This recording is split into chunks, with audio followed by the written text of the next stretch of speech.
Hello बच्चों। आप लोग अच्छे हैं? मेहनत करते रहिए, कंटिन्यूटी रखिए पढ़ाई में। एनसीईआरटी, हम लोग एनसीईआरटी का सॉल्यूशन कर रहे हैं। कोऑर्डिनेशन, क्लास 12 कोऑर्डिनेशन कंपाउंड्स का। तो आज कंटिन्यू करेंगे। देखिए जहाँ तक आप कर रखे हैं उसके आगे 9.13 13th नंबर क्वेश्चन और इसके बाद का क्वेश्चन हम लोग देखेंगे। तो आप देखिए 9.13 नंबर क्वेश्चन क्या कहता है। एनसीईआरटी एक्सरसाइज का ये क्वेश्चन है। 9.13 कह रहा है aqueous copper sulphate solution blue colour का होता है। Aqueous copper sulphate solution blue in colour gives green precipitate. Green precipitate दे रहा है, पीपीटी दे रहा है किसके साथ? पोटासियम फ्लोराइड के साथ। Means aqueous copper sulphate solution को यदि हम पोटासियम फ्लोराइड के साथ रिएक्शन कराते हैं तो ये ब्लू से ग्रीन प्रिसिपिटेट देता है। इसी का सेकेंड पार्ट है एक्वस कॉपर सल्फेट सॉल्यूशन को यदि हम एक्वस पोटासियम क्लोराइड के साथ रिएक्शन कराते हैं तो bright green solution means colour change हो रहा है। कलर ऑफ द कॉम्प्लेक्स कई सारे फैक्टर्स पे डिपेंड करता है। लिगेंड के नेचर पे डिपेंड करता है। मेटल के नेचर पे, मेटल में नंबर ऑफ अनपेयर्ड इलेक्ट्रॉन्स पे डिपेंड करता है। किस फ्रीक्वेंसी का रेडिएशन ले रहा है उन सब पे डिपेंड करता है। कई सारे फैक्टर्स पे डिपेंड करता है colour of the complex. Okay, तो आप क्वेश्चन देख लिए। मैं देखिए इसका एक्सप्लेनेशन करने जा रहा हूँ। इसी क्वेश्चन का एक्सप्लेनेशन करने जा रहा हूँ। जब हम एक्वस कॉपर सल्फेट लिखते हैं तो वो कैसे एग्जिस्ट करता है। एक्वस कॉपर सल्फेट, हम लोग कॉपर सल्फेट लिखते हैं CuSO4। ये क्या है आपका? Copper sulphate. कॉपर सल्फेट, ये कॉपर सल्फेट। बट जब हम लिखेंगे aqueous copper sulphate, aqueous aqueous copper sulphate, copper sulphate, तो जब हम एक्वस कॉपर सल्फेट लिखते हैं तो ये इस तरह से एग्जिस्ट नहीं करता है। Aqueous copper sulphate CuH2O4, CuH2O4 SO4 के रूप में एग्जिस्ट करता है। एक्वस कॉपर सल्फेट किस में एग्जिस्ट करेगा? ये लिगेंड H2O यहाँ लिगेंड के तरह एक्ट करने लगा, ये कॉम्प्लेक्स कंपाउंड में एग्जिस्ट करता है। ओके, तो जब हम एक्वस कॉपर सल्फेट बोलते हैं तो ये कॉम्प्लेक्स कंपाउंड है और इसी का कलर ब्लू होता है। ब्लू कलर सॉल्यूशन है। ओके, समझ पा रहे हैं? Aqueous copper sulphate means this compound, copper sulphate means this compound. अब इसको हम रिएक्शन करा रहे हैं, किसके साथ रिएक्शन करा रहे हैं? पोटासियम। इसको रिएक्शन करा रहे हैं पोटासियम फ्लोराइड के साथ। तो देखिए क्या होता है। इसको रिएक्शन कराने जा रहा हूं मैं पोटासियम फ्लोराइड के साथ। मे भी आपने ये कॉन्सेप्ट कॉपी किया होगा। Aqueous copper sulphate react with potassium fluoride. Aqueous copper sulphate solution, aqueous copper sulfate solution react with potassium fluoride solution। देखिए क्या होगा रिएक्शन करके। एक्वस कॉपर सल्फेट मैंने अभी बताया ये किस तरह से एग्जिस्ट करेगा। CuH2O4, CuH2O4 SO4, ये आपका हो गया एक्वस कॉपर सल्फेट सॉल्यूशन। ये इसका कलर ब्लू कलर है। इसको रिएक्शन करा रहे हैं KF के साथ। किसके साथ करा रहे हैं? KF के साथ। अब लिगेंड एक्सचेंज होगा। ये F फ्लोरीन लिगेंड के तरह एक्ट करेगा और लिगेंड का यहाँ से एक्सचेंज होगा, इसको हटा देगा। H2O को क्या करेगा? ये हटा देगा और फ्लोरीन आ जाएगा। कॉम्प्लेक्स ही चेंज हो गया। देखिए ये कॉम्प्लेक्स बन गया CuF4, CuF4 2 minus plus K2SO4, ये कॉम्प्लेक्स बन गया। यहाँ हाइड्रेटेड कॉम्प्लेक्स था, यहाँ इस तरह से बन गया, ये कॉम्प्लेक्स बन गया। ओके, समझ पा रहे हैं? सब एक्वस है। और इसका कलर, यहाँ लिगेंड चेंज हो गया, यहाँ देखिए लिगेंड H2O था और यहाँ लिगेंड फ्लोरीन हो गया। लिगेंड चेंज होने के कारण इसका कलर भी चेंज हो गया और ये ग्रीन कलर सॉल्यूशन हो गया, ग्रीन कलर सॉल्यूशन। ओके, समझ पा रहे हैं आप क्या हुआ? F माइनस कैसे लिखेंगे? F minus ligand replaces H2O, replaces H2O ligand from copper sulfate solution, copper sulfate solution, therefore its color becomes green। F minus ligand क्या किया? H2O को रिप्लेस कर दिया, H2O को रिप्लेस करके from copper sulphate solution, therefore colour becomes green. Okay, मे भी आपने कॉपी किया होगा। अब देखिए एक बार पोटासियम, मैंने बैलेंस नहीं किया इक्वेशन, आप बैलेंस कीजिएगा। एक बार पोटासियम फ्लोराइड के साथ रिएक्शन कराया, अब पोटासियम क्लोराइड के साथ रिएक्शन करा रहा हूँ, वहाँ पर भी यही होगा। ओके, आप कॉपी कर लीजिए। फिर देखिए हम इसका दूसरा रिएक्शन, इसी का ये फर्स्ट पार्ट था, आपने अभी ये फर्स्ट पार्ट देखा, अब सेकेंड पार्ट में हम एंटर करेंगे। फर्स्ट पार्ट आपने कॉपी कर लिया, देखिए second part, aqueous copper sulphate solution react with potassium chloride solution. किसके साथ रिएक्ट कर रहा है? पोटासियम क्लोराइड के साथ। तो यहाँ पर पोटासियम क्लोराइड आ गया, ये इसके साथ रिएक्ट करेगा, यहाँ भी इसका लिगेंड चेंज हो गया, ये Cl4 बना लिया, Cl4, ये कॉम्प्लेक्स बन गया, ये ब्राइट ग्रीन होता है, ब्राइट ग्रीन सॉल्यूशन बना लिया। कैसा बना लिया? ये ब्राइट ग्रीन सॉल्यूशन बन गया। और यहाँ भी क्या हो रहा है? Cl minus ligand replaces H2O ligand from copper sulphate solution. Cl minus ligand ने क्या किया? H2O को, यहाँ देखिए Cl माइनस ने ये K प्लस Cl माइनस ने H2O को रिप्लेस कर दिया, खुद उसका जगह ले लिया। और लिगेंड जब चेंज होगा तो उसका कलर भी चेंज हो जाएगा, कलर चेंज हो गया, ब्राइट ग्रीन सॉल्यूशन बन गया। Okay, its colour becomes bright green, bright green. Okay, copy कीजिए। ये आपका सेकेंड पार्ट है, 9.13 का ये सेकेंड पार्ट है आपका। ओके, मे भी आपने कॉपी किया होगा।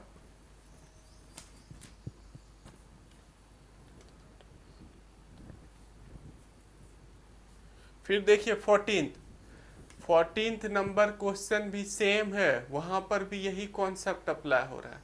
तो मैं अब आगे 14th नंबर क्वेश्चन डिस्कस करने वाला हूं।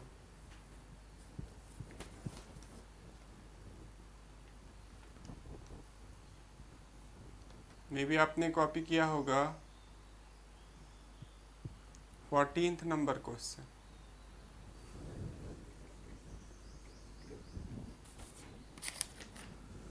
फोर्टीन्थ नंबर क्या कह रहा है देखिए,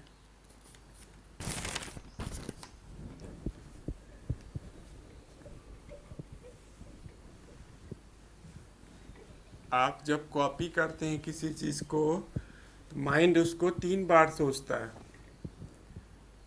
लिखने से पहले, लिखने वक्त, लिखने बाद भी उसको सोच रहा है कि क्या हम लिख रहे हैं। ओके, कॉपी करना चाहिए। स्टूडेंट अच्छे वही होते हैं जो सब चीज़ लिखते जाता है, फिजिक्स केमिस्ट्री मैथ, आप ऑनलाइन कोई भी सब्जेक्ट पढ़ रहे हैं उसको आप लिखा कीजिए। देखिए 14th नंबर क्वेश्चन है, what is the coordination complex form, what is the coordination compound form when excess of potassium cyanide is react with, when excess of aqueous potassium cyanide is added to an aqueous solution of copper sulfate, to an aqueous solution of copper sulfate, aqueous solution of copper sulfate. Why is it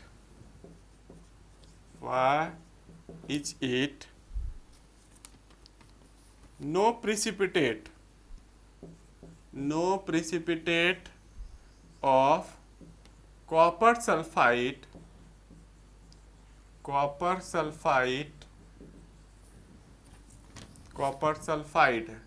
no precipitate of copper sulfide is obtained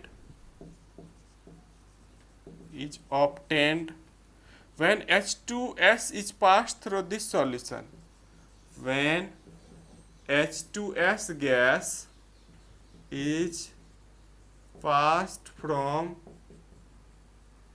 this solution. आप question समझिए, पहले question क्या कह रहा है, फिर 13th के जैसा ही 14th भी है, जैसा आपने 13th देखा है वैसा ही 14th भी है. What is the coordination compound form when excess KCN? हम एक्वस पोटासियम साइनाइड को रिएक्ट करा रहे हैं, एक्सेस पोटासियम साइनाइड को रिएक्ट करा रहे हैं किसके साथ? Aqueous solution of copper sulphate. क्या होगा, कौन सा कंपाउंड बनेगा जब आप एक्वस कॉपर सल्फेट सॉल्यूशन को एक्वस पोटासियम साइनाइड के साथ रिएक्ट करिएगा? और बोल रहा है कि precipitate, no precipitate of copper sulphide. Copper sulphide का प्रिसिपिटेट क्यों नहीं बनता है? जब आप H2S गैस को पास कराते हैं इस सॉल्यूशन से. ओके, तो दो पार्ट में क्वेश्चन है, मैं देखिए दोनों पार्ट एक्सप्लेन कर रहा हूँ. क्वेश्चन में भी आपने देख लिया होगा, क्वेश्चन बुक से भी आप लिख सकते हैं. बुक से ही देखिए, मैंने भी बुक से ही लिख के बता रहा है. आप क्वेश्चन देख लिए होंगे, मैं इसका एक्सप्लेनेशन करने जा रहा हूँ.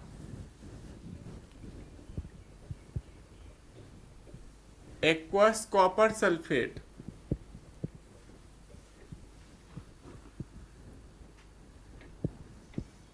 reaction of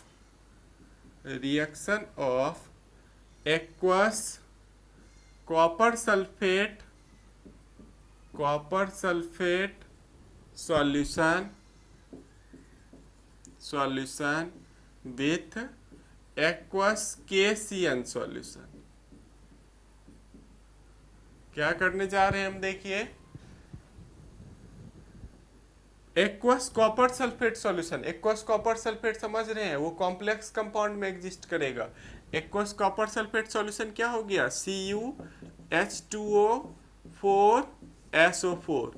ये किस चीज को रिप्रेजेंट कर रहा है? इस तरह से यदि लिखा हुआ है, ये बता रहा है आपका aqueous copper sulphate solution, copper sulphate solution. इसको किसके साथ रिएक्शन करा रहे हैं? इसको KCN के साथ रिएक्शन करा रहे हैं. एक्सेस वो भी है, बहुत ज़्यादा है. क्या होगा? CN पावरफुल स्ट्रॉन्ग लिगेंड है, H2O के कंपैरिजन में स्ट्रॉन्ग लिगेंड है CN क्या करेगा? इस H2O को रिप्लेस कर देगा. ये CN क्या करेगा? इस H2O को रिप्लेस करके खुद उसका जगह लेगा, कंपाउंड ही चेंज हो जाएगा. ये कंपाउंड बन जाएगा CuCN4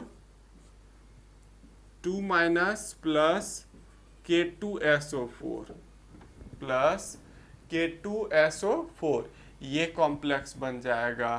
ओके, इसका नेमिंग भी आप कर सकते हैं, आप जानते हैं नेमिंग.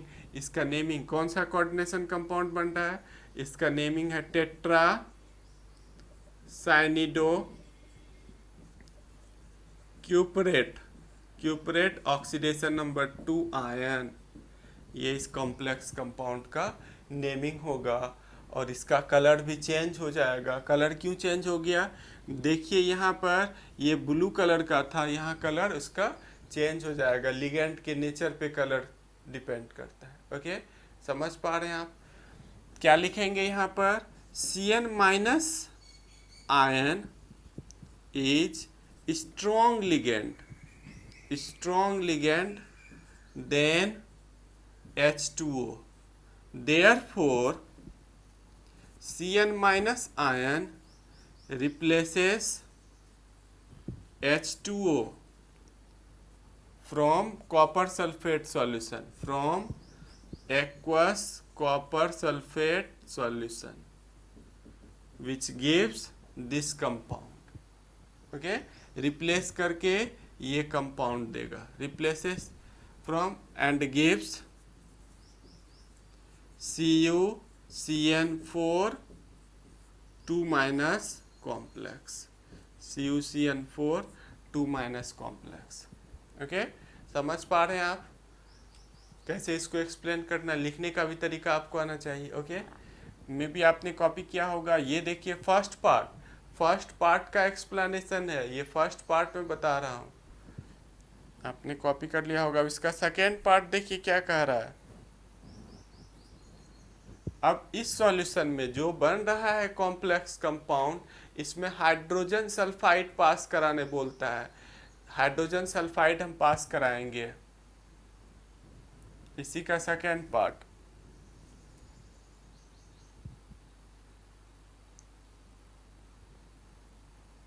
इसका सेकेंड पार्ट देखिए बताने जा रहा हूं मैं.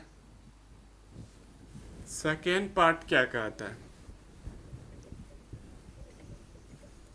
When H2S gas is passed from this solution, when इसका सेकेंड पार्ट देखिए, when H2S gas is passed from this solution,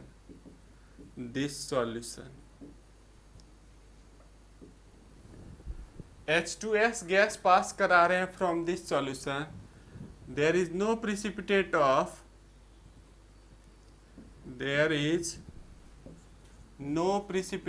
of copper sulphide. Copper, ये कौन सा कंपाउंड लिखा है, कॉपर सल्फाइड. कॉपर सल्फाइड का precipitate, there is no precipitate of copper sulphide. क्यों नहीं कॉपर सल्फाइड का प्रिसिपिटेट दे रहा है. तो देखिए ये कंपाउंड मैंने लिखा CuCN4 2 माइनस, इसको मैं रिएक्शन करा रहा हूँ H2S के साथ. तो जब H2S के साथ रिएक्शन कराएंगे, नो प्रिसिपिटेट नहीं मिलता है, रिएक्शन नहीं हो रहा है. क्यों नहीं रिएक्शन हो रहा है, यहां पर Cu फ्री नहीं है रिएक्शन के लिए. देखिए ये कॉम्प्लेक्स पार्ट है, ये कॉम्प्लेक्स अनायन है. Cu is not free for the reaction of sulphide ion, therefore precipitate is not obtained. क्या लिखेंगे हम लोग, Cu ion is not precipitate, not free for the reaction of H2S gas. Therefore, precipitate is not obtained. Therefore, precipitate is not obtained.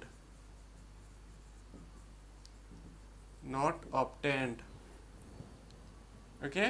आप समझ गए कैसे explain करना है, कहाँ से क्या कॉन्सेप्ट आ रहा है, आप बिल्कुल समझ गए होंगे. ओके, इसको कॉपी कर लीजिए आप. H2S gas is passed from this solution, there is no precipitate of CuS copper sulfide. Cu ion is not free for the reaction of H2S gas, therefore precipitate is not obtained. Cu ion, देखिए इस question का ये रहा main की point, यहाँ रहा. Teacher ये ढूंढेगा, ये लाइन ढूंढेगा कि बच्चे ने कहाँ पर लिखा है, ये लाइन, ये कॉन्सेप्ट ढूंढेगा.